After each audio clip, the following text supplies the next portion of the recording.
Causou preocupação uma notícia de hoje da Folha de São Paulo, em que o nome do advogado Antônio Cláudio Maris de Oliveira teria sido sondado a ocupar o comando do Ministério da Justiça de um possível governo Temer. Ora, sabemos que as ideias do advogado Maris não estão em sintonia com o que o povo tem exigido nas ruas e com as mudanças requeridas pelas manifestações também das ruas. Vale lembrar que esse senhor, esse advogado, subscreveu o Manifesto dos Advogados há poucos meses, aquele manifesto que criticava os atuais procedimentos nas delações premiadas na Operação Lava Jato, declarando este senhor Maris que haveria no momento outras investigações importantes além desta, dando a impressão de que, se viesse a ser ministro da Justiça, iria relegar a um segundo plano a Operação Lava Jato. Ora, é notório que o povo brasileiro deseja a continuidade das investigações no âmbito da Lava Jato e repudiaria, como o povo repudia qualquer nome que possa desviar esse foco do trabalho da Polícia Federal. Assim sendo, foi com satisfação que, horas depois de circular o jornal, a Folha, houve um sinal de que o vice-presidente da República já decidia, segundo a imprensa, não convidar o advogado Maris para ocupar o comando do Ministério da Justiça. Foi, então, apenas uma ameaça ou um susto de que, se o indicado fosse aquele, advogado Maris, o Ministério da Justiça, poderia ele congelar as atuais investigações da Lava Jato. Dito isto, senhora presidente, eu quero lembrar o que tem sido óbvio, que tem passado por essa tribuna há várias semanas discursos conflitantes sobre o impedimento da presidente Dilma. Processo agora sob análise da Comissão Especial do Senado. E nesses repetidos enfoques, ora de ataques, ora de defesas, que não se esgotam e, pelo jeito, ainda vão muito longe, têm eles versado, na maioria das vezes, sobre os mesmos argumentos. Principalmente o mais sensível, o mais reiterado nesses discursos, a polêmica das pedaladas. Só que, senhores senadores, convenhamos, o motivo jurídico da instauração desse processo, as pedaladas, não tem também impedido a ampliação no debate relativo a outros fundamentos, os fundamentos políticos e os fundamentos éticos. Afinal, impeachment é um processo jurídico e político, ou político e jurídico. Sobre esse tema das pedaladas, eu particularmente, senhores senadores, eu não tenho dúvidas de que houve o crime de responsabilidade, com base no artigo 85, incisos 5º, 6º e 7º da Constituição Federal e na Lei Complementar número 1079/50, artigo 4º, inciso 5º e inciso 6º, visto que infringiram esses dispositivos da lei orçamentária.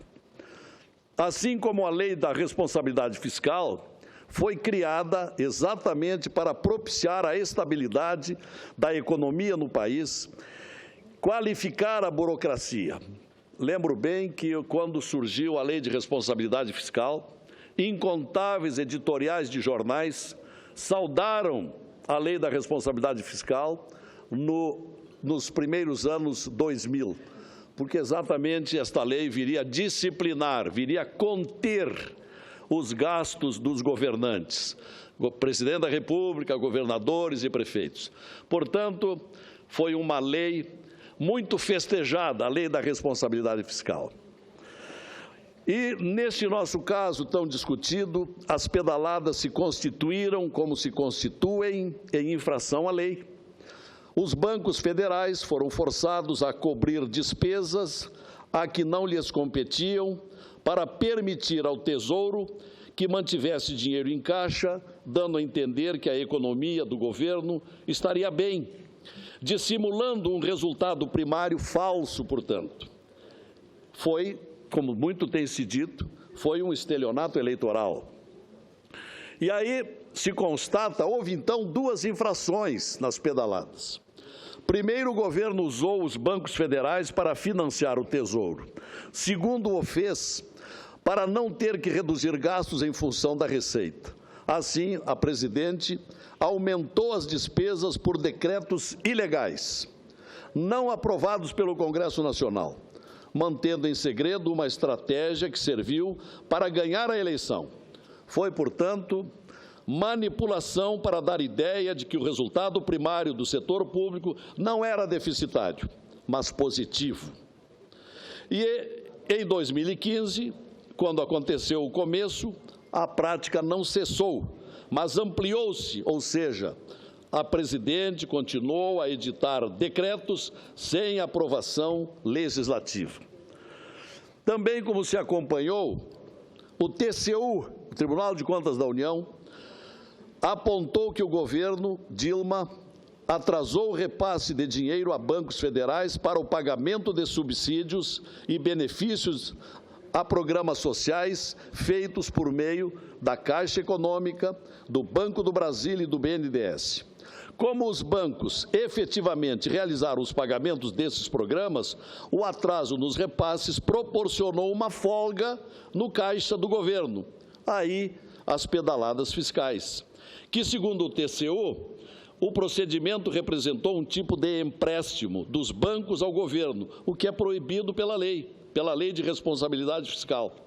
O tribunal apontou que foram represados 40 bilhões de reais em 2014, referentes ao seguro-desemprego, Programa Minha Casa Minha Vida, Bolsa Família, Programa de Sustentação do Investimento, PSI, e Crédito Agrícola.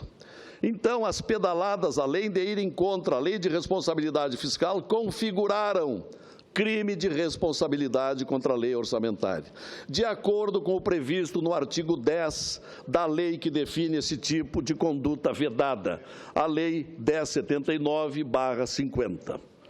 Como está bem explícito, o crime fiscal de responsabilidade tem sido, com fundamento, o argumento jurídico.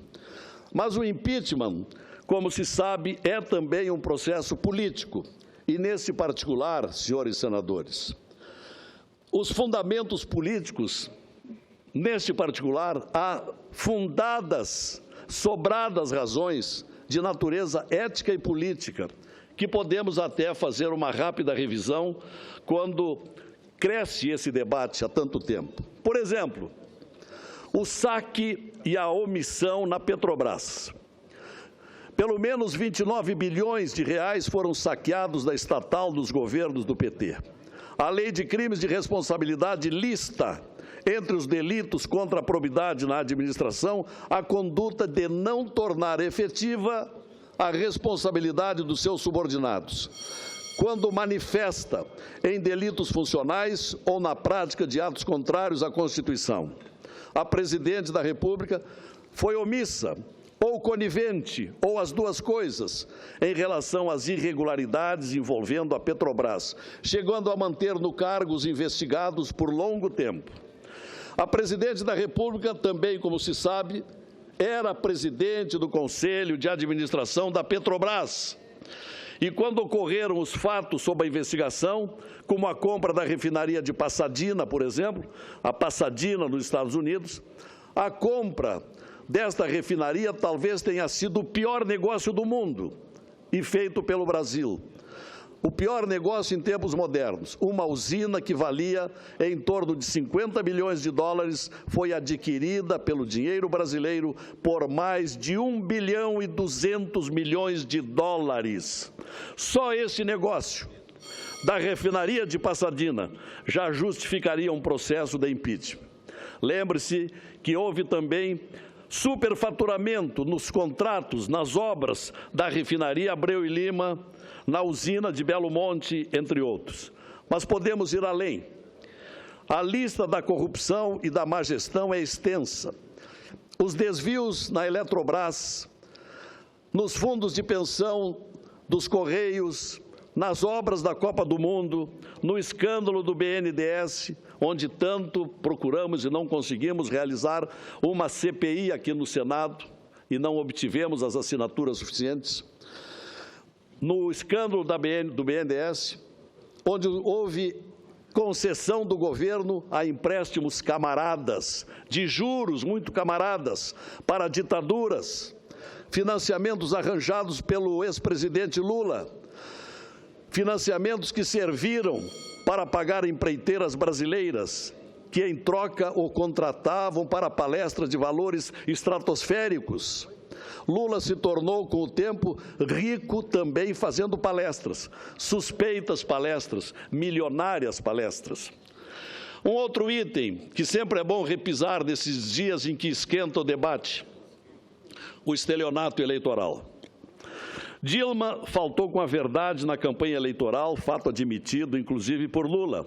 Para se reeleger, como vimos, a presidente contraiu empréstimos irregulares e manipulou o orçamento da União.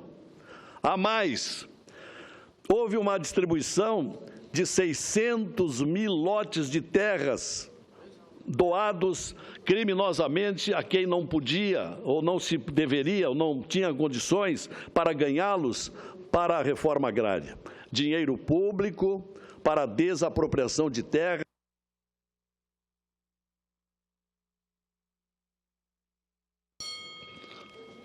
Já estou encaminhando, senhora presidente, Gleisi Hoffmann.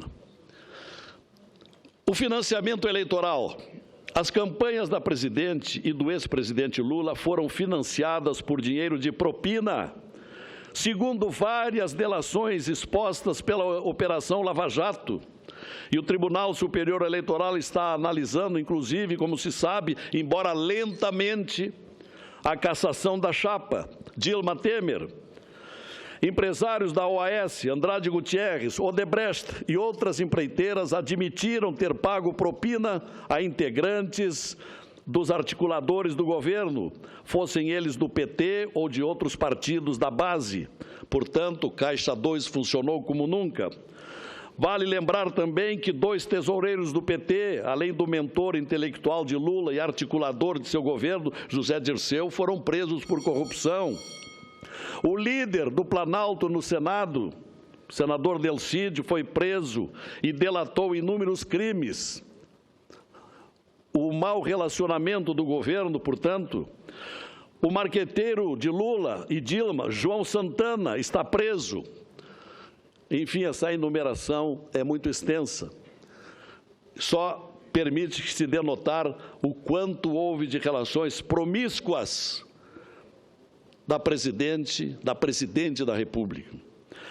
O desastre atingiu a economia, como sabem todos, e o Brasil está sofrendo com isto, gerando um PIB negativo, inflação e desemprego de 2 dígitos, o que culminou no rebaixamento pelas agências de risco, Standard & Poor's, Moody's e Fitch, que deixaram claro ao mundo que nossa economia se deteriorava e continua se deteriorando. Perdemos o grau de investimento, o Brasil já não atrai investimentos e está se tornando um país inconfiável mediante o mundo exterior. Enfim, o rol de impropriedades, o rol de irregularidades do governo atual é extenso, passa pela má gestão e se alastra pela corrupção. Verdadeira calamidade para os rumos do Brasil.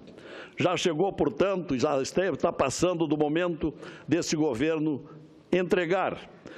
Pedi aqui da tribuna, mais de uma vez, que a presidente renunciasse, pois assim a pacificação do país se daria de forma mais célere e indolor. Mas sabemos que a renúncia necessita de grandeza. Pela via da renúncia, pensa-se na próxima geração, não apenas na próxima eleição. Hoje, para analistas econômicos, se Dilma permanecer no governo, a derrocada econômica vai se acentuar, inclusive no PIB desse ano, para 6%. Estou concluindo, senhora presidente. a derrocada econômica vai continuar se acentuando, chegando a 6% negativos este ano. Um destrutivo PIB de 6%, com descontrole das contas públicas e mais paralisia de investimentos. Soma-se a este fato a falta de apoio parlamentar em razão do impasse político. Certamente não se conseguiria aprovar medidas de sustentabilidade. Haverá mais aumento de taxas de juros, o que prejudica empresas e consumidores. Um desses analistas que tem se pronunciado pelos jornais, Sérgio Vale, da MB Associados, vaticina que sem Dilma haverá realismo, um duro realismo, mas com Dilma só haverá pessimismo. Assim, se a presidente, diante deste rol de desastres, continuar apegada ao cargo, cabe ao Congresso dar a voz das ruas. Coube à Câmara dos Deputados falar pelo povo. E agora é chegado o momento do Senado, que representa os estados, dar seguimento ao processo de impedimento. Chegou a hora da presidente deixar o palco onde não soube figurar bem. Não somente pelos aspectos jurídicos do crime de responsabilidade fiscal, pelo conjunto da obra, os inúmeros fatores políticos e éticos, deixando uma população inteira refém de uma gestão temerária, de uma gestão deficitária, de uma gestão paralisante do Estado brasileiro. Era o que tinha a dizer.